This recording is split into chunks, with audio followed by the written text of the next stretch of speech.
Welcome to the Self-Growth Nerds podcast, where we help you embrace the most courageous version of yourself. My name is Marie, and I'm an adventure seeker who is obsessed with following the joy and creating more freedom. If you're eager for deep conversations, big questions, and meaningful connection, join me on the quest to discovering how we can live a more magical and memorable life. Hello nerds, how are you doing? I'm doing really good. I'm actually escaping from a house chore right now to be with you and to record this podcast. What's happened is that we have a leak in our kitchen sink, but we've had so many leaks in the last year, and I've had my fair share of changing cartridges and doing trips to the hardware store. So this time I told my partner, if you could take care of it, I would be very happy. So that's what he's doing right now. You might hear him curse in the background, but I'm not taking care of it this time. I'd rather be with you recording this. I'm really happy you're here enjoying the stories and the content I share every week. And I really love it when I receive messages from you about what's been most impactful and about what you'd like to hear about. So upon your request, today we're talking about dreaming big, or giving yourself the permission to dream big. And by the end of this episode, I hope you will feel inspired and unstoppable. So let's get into it. Do you remember skyblogs or skyrock blogs? I'm not sure exactly what they were called, but it was back in the early 2000s. I had one, and the other day I found a printout of the long introduction text I'd written for it. I want to start today's episode by sharing a little excerpt, and keep in mind that I was 15 years old when I wrote this. So here it goes.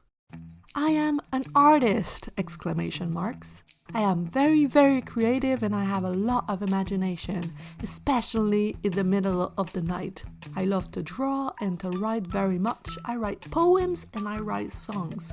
It's a good way to feel free and to express myself. Plus, people say I'm very good at it, so that's wonderful! Capital letters, exclamation marks. I love cheesy music. I'm a cheesy person and I own it. I adore theater and cinema, and I want to work in that industry later. And I will work in that industry. Final stop. That's just a small excerpt from a very long and enthusiastic text. And it doesn't represent how I used to show up in school around most of the other teenagers. I was kind of a wallflower. But when I was writing or hanging out with my friends and I felt safe to show my true self, I had such an unapologetic quench for life. But this enthusiasm didn't carry on with me through my 20s. It's kind of like the soup was bubbling on the stove back then, and then I turned it down to low heat for the last 15 years, trying to protect myself from something. Now I'm 31 and I'm relearning to own that passion and that ambition and to wear it proudly. But I want to dig into how I learned to hide this part of me for so long. So let's start with gender. While there's been a huge progress in terms of gender equality, the conditioning is still deeply ingrained in all of us. Loud and confident women were dangerous to the patriarchy, and so they were punished and demonized in all sorts of cruel ways.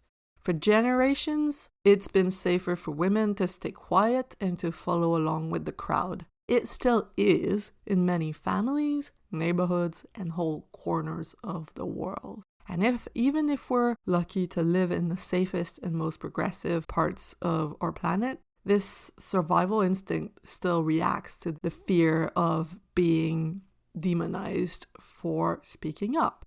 I mean, even women were encouraged to tell on other women, split them apart to better control them. And the principles are the same when it comes to church.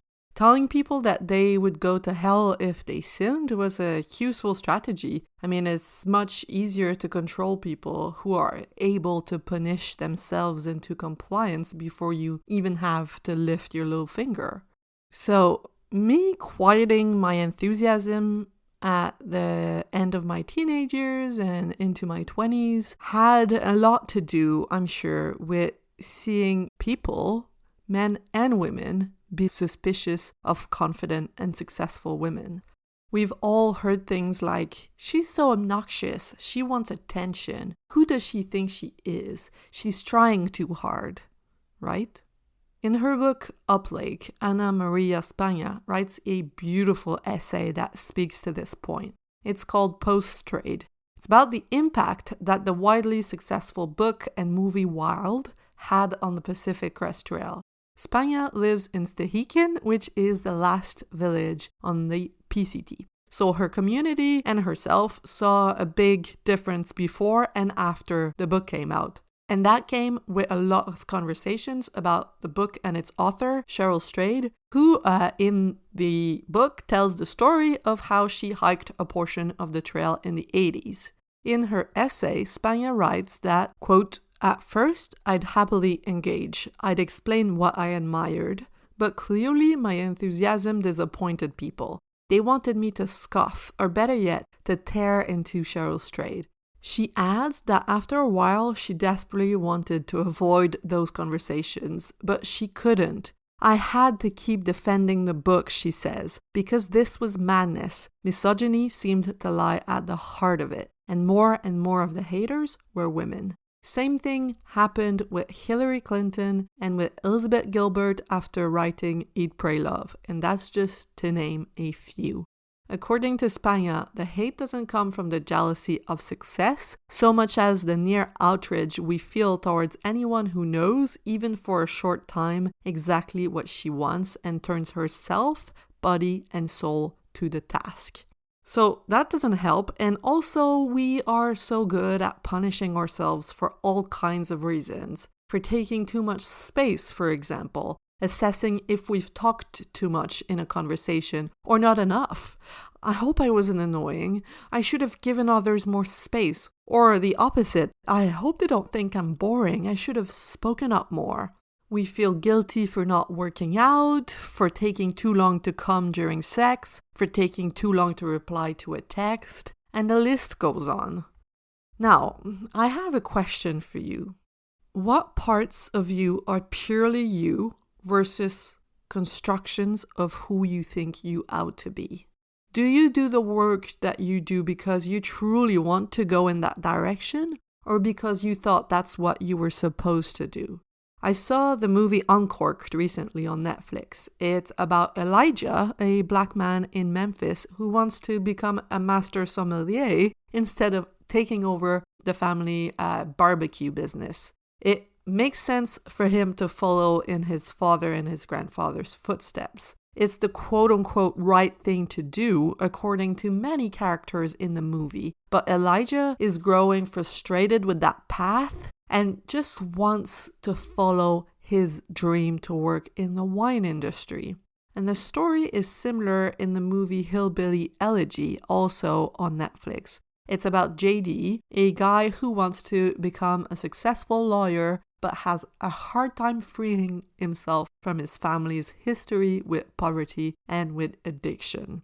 These are just a few fictional examples. Well, actually, Hillbilly Elegy, I think, is based on a true story. But we see this everywhere. People following a path, not because they've chosen the path, but because they were told over and over again that it was their destiny, that they had to go in that direction. And not just with work, in all aspects of life. We all do it to a certain extent.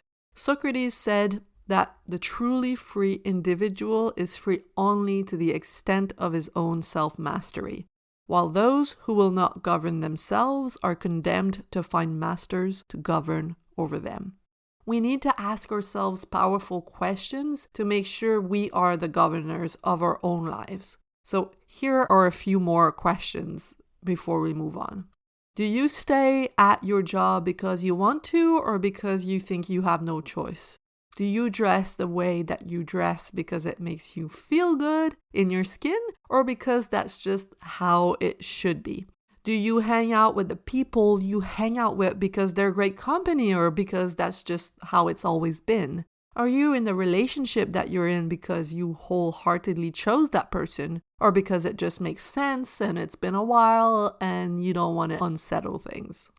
If you've answered because that's how it's supposed to be to any of those questions, ask yourself according to whom? According to your boss? To your parents? To your spouse? To the culture we live in? Our society was made up by human minds. Unless you're in the middle of the forest somewhere, most of what you see around you, like walls, TVs, couches, roads, buildings, cars, systems, apps, everything was made up by a human mind at some point. Do you realize that the society could be completely different? I think it's mad to think about it this way. Do you love the person that our society wants you to be, requires you to be? Because if the answer is no, then you can start thinking about how you want the world to change. Reimagine a society from the ground up and live that way. Do not see the world the way it is and think, well, this is what we've got. This is what we are dealing with. Instead, see the world how you want it to be and find the courage to make it happen. Start with making little changes around you and create a new world, a small-scale new world around you. Treat yourself and the people that you're surrounded with the way you think people deserve to be treated. Imagine the most wonderful home and then go create that home for yourself. And that's just one example, but 2 friends of mine decided to get rid of all of their chairs. They either stand up or sit on the floor. They also got rid of their bed. Instead, they use a Japanese roll-up mattress and they free up the floor space in their bedroom during the day. That's just what lights them up. That's the home that they've imagined, and then they turned it into a reality. It's not in the IKEA catalog, but who cares? We can be creative in that way. In my home, I want tall windows with a ladder that climbs up to a reading seat that's 10 feet above the ground. Same thing with your job. You don't like your job, you can start imagining what your dream job would be and then find ways to create that for yourself. There are no rules. You can make your own rules. And I already hear many of you resist, telling me that it's unrealistic. So I'm going to throw another quote at you, and this time it's not from Socrates, but from Will Smith. He said, being realistic is the most commonly traveled path to mediocrity. And I couldn't agree more. The most groundbreaking ideas are never realistic to start with. They are bold and brilliant and mad. The idea of 1,000 songs in your pocket was not realistic, but the iPod is out of date now and we take our iPhones for granted, as if it's just normal to walk around with a miniature computer in your pocket. What I'm trying to say is that visionaries change the world, and you don't need to be Steve Jobs or Elon Musk. You just need to start believing in your ideas. You know those ideas you think up in the shower or late at night in your bed that you just discard the next morning? They are sacred. Start giving them the time of day and see where they could take you, no matter how silly they might seem at the time. Asking yourself if it makes sense and if it's possible isn't the right kind of question. Instead, ask yourself, how could this help someone? How could I make this happen? What if I had all the resources I needed? What would this idea look like? How could it change someone's world? Stop believing in limits. Too often we get stuck in scarcity mindset. Scarcity is the belief that there is not enough for everyone. Not enough money, not enough food, not enough jobs, not enough time, not enough success. We focus on the lack of something and our lizard brain takes over wanting to gather as much of it as it can, shutting down our creative brain, the part of us that can find solutions to everything. Scarcity can be a pattern that's really hard to untangle because many of us are raised in families with a scarcity mindset. And to be honest, the culture at large is a culture of scarcity in many ways. And I'm not talking about poverty. Some people have the bare minimum in terms of material possessions, and they move through life with an abundance of love to give and time to spare, while some others are wealthy, like they don't know what to do with the amount of money and material that they have, but they run on toxic scarcity fumes. When I was a kid, my sister and I would fight over the last cookie in the box sometimes. And I remember my mom always saying things like, "Don't fight over this. There will be more cookies soon." And she didn't necessarily mean that she was going to go and buy some right away. It might happen a week or two later. But the point is that she calmed our survival instincts and replaced it with a belief in abundance. Abundance, or believing that there is enough for everyone, is the opposite of scarcity. And it calms your survival mode and opens up the creative part of our brain. The part of our brain that asks how and that looks for solutions. So ask yourself, where in your life do you have a scarcity mindset, and how can you replace it with an abundant mindset? I've had many people come to me and say that they couldn't leave their job to go on a thru hike because they could never find another one. But when you're holding on to your job for dear life, you forget how resourceful you can be. If you found a job once, you can find a job again. Replace stressful and closed questions like, "Will I find another job?" by empowering and open questions like, "How can I make it work?" And I'm not telling you to make irresponsible or impulsive decisions and to quit everything. No, you need to, make sure you can feed your children and fulfill your needs. But what I'm trying to say is changing your focus from what's not possible to how you can start believing it's possible. Do you see the difference I'm making? Because with the question, how, the world of possibilities open up. And I can hear some of you say, "But Marie, my field is different and it's really hard to find work." Okay, I'm sure that you are right. But how does that thought make you feel? Does it make you feel stuck or a bit desperate?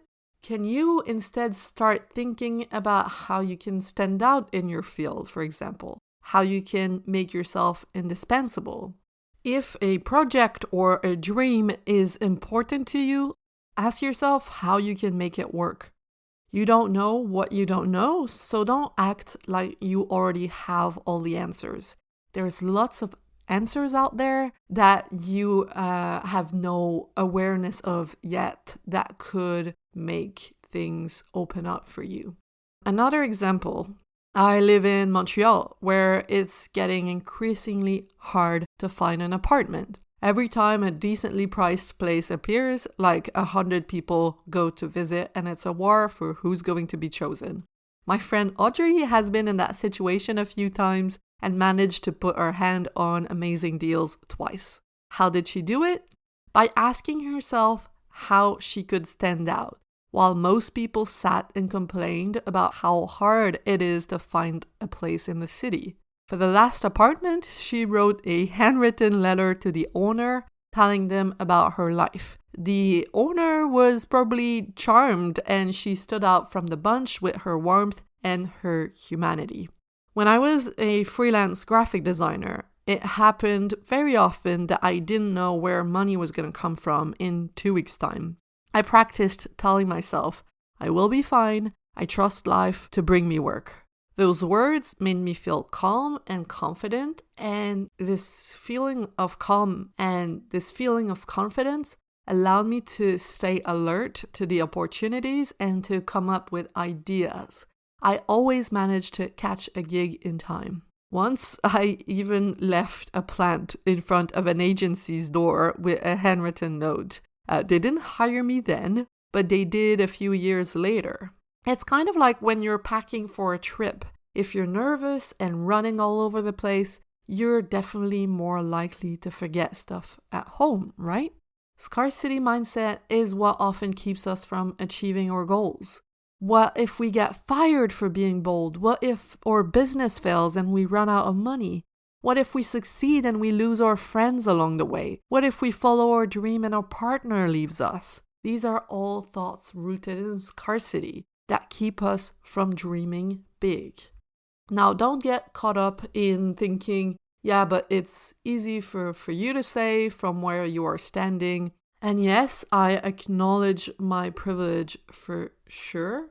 Of course, it's easier to think this way when you are supported, when you know that there's a net to catch you if you fall. While I think it's a bigger challenge for some people, I still think that cultivating an abundant mindset is available to everyone, and it can change lives and make you feel a lot more empowered, no matter where you come from, where you are, the situation that you're in. So for the reminder of the episode, I want to share what I believe truly happens when you let yourself dream big. I believe every time you give yourself the permission to dream big, there is a ripple effect. And you give the same permission to the people around you, especially those who see themselves in you. If we go back to the movies I mentioned earlier and take Elijah from Uncorked, for example, him dreaming big meant going to study wine in Paris. What kind of impact does this have around him? Well, first, he paves the way for all Black people in a world dominated by white faces, and he shows everyone you can have an international career no matter where you come from and what you were quote-unquote destined to do. With Hillbilly Elegy, dreaming big for JD meant becoming a lawyer with a kind and respectful partner. What kind of impact does this have? Well, let's see. First, he breaks his family's long history with drugs and abuse. He offers his children a safe environment instead of recreating the violent dynamics he grew up in. And like Elijah, he also shows everyone from his little town that there is no limitations but the ones we impose ourselves, and that you can choose the life you want to lead.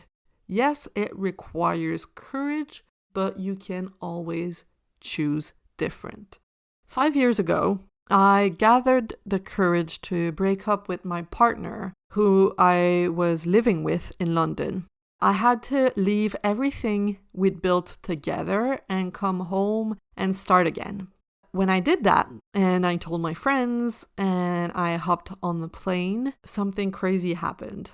In the following 2 weeks, I think it was 2 or 3 weeks, 2 of my closest friends also broke up with their partners that they'd been with for a while, unhappy but not miserable enough to make a move. One of them said to me, "You had so much more to lose than I did and you did it anyway, so after seeing you make the move, I didn't really have a choice." We'd been settled in quote-unquote good enough relationships for a while. Not thrilled, but also, like I was saying, not miserable enough to make a risky move. I mean, we weren't sure what would be on the other side. Until someone came around and gave them an idea of what could be on the other side. I mean, I was so relieved when I came home. I was euphoric and I felt like a new chapter of my life was starting. The decision was really hard, but stepping on the other side made me feel 100 pounds lighter. 4 years later, I entered yet in another chapter of my life when I decided to thru hike the Pacific Crest Trail. A chapter I would never have stepped into if it wasn't from seeing other women before me hike the trail. Shout out to Blue, to Starburst, to Heaps, and many more courageous and badass women out there. Who knows who I inspired in return? It's a ripple effect. When you decide to be bold and to do whatever you want to do, it gives other people the same permission. Forget about selfishness. I don't want to be selfish is a trap. Last year, I met a man whose eyes lit up when I told him about the PCT. He started telling me about all the adventures he'd gone on in the past, and then he got kind of dark and said, "Oh, but I cannot live that sort of life anymore. I have children and a wife now, and they need me to be there for them." He said that with tears in his eyes. And this dad appears selfless and generous, and that's what he believes he is by making those decisions.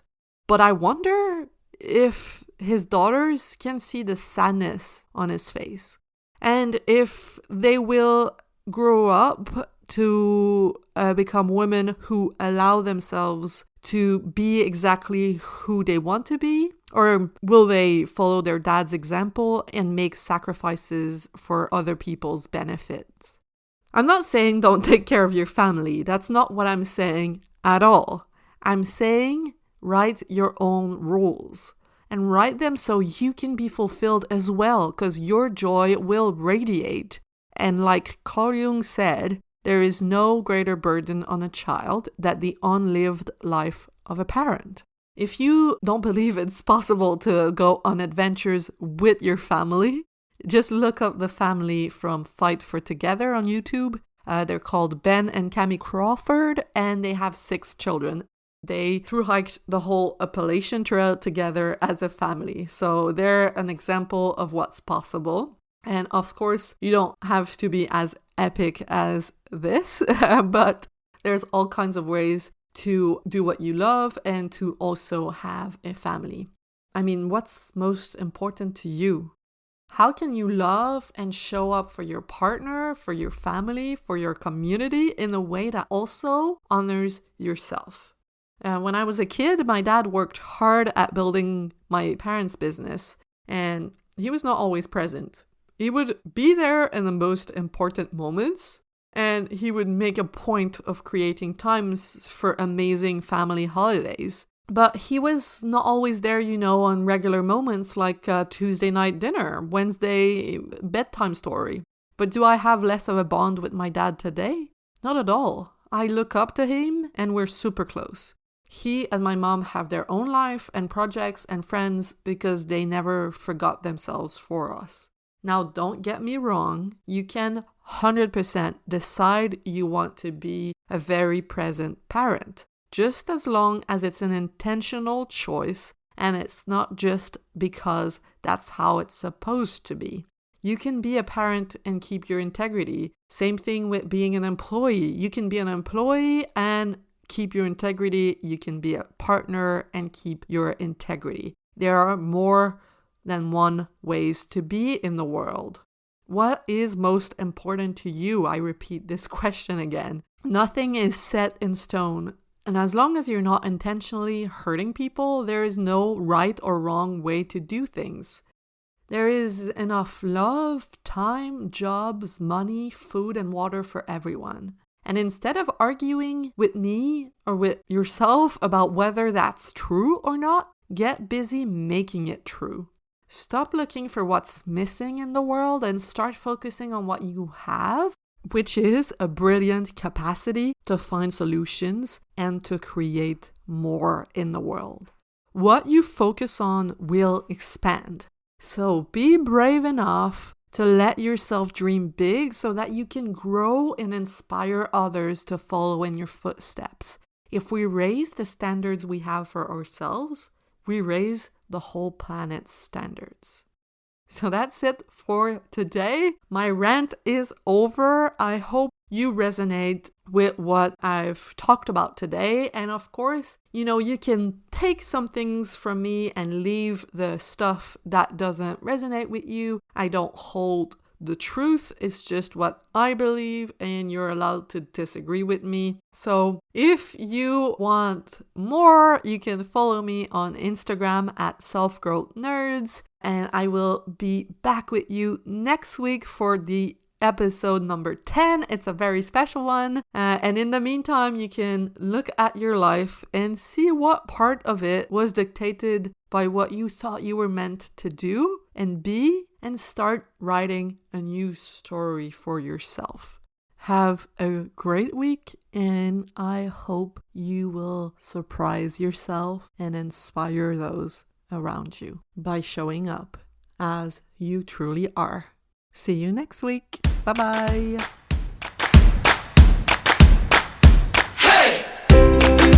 You just listened to the Self-Growth Nerds podcast. I hope you enjoyed. We publish an episode every Monday, so make sure to subscribe if you want to be notified. I want to thank my friend Etienne Galano for editing this, and I want to thank you, kind-hearted souls, for doing the inner work necessary to grow into your truest self and make the world a better, more beautiful place. My name is Marie, and I will talk to you next week.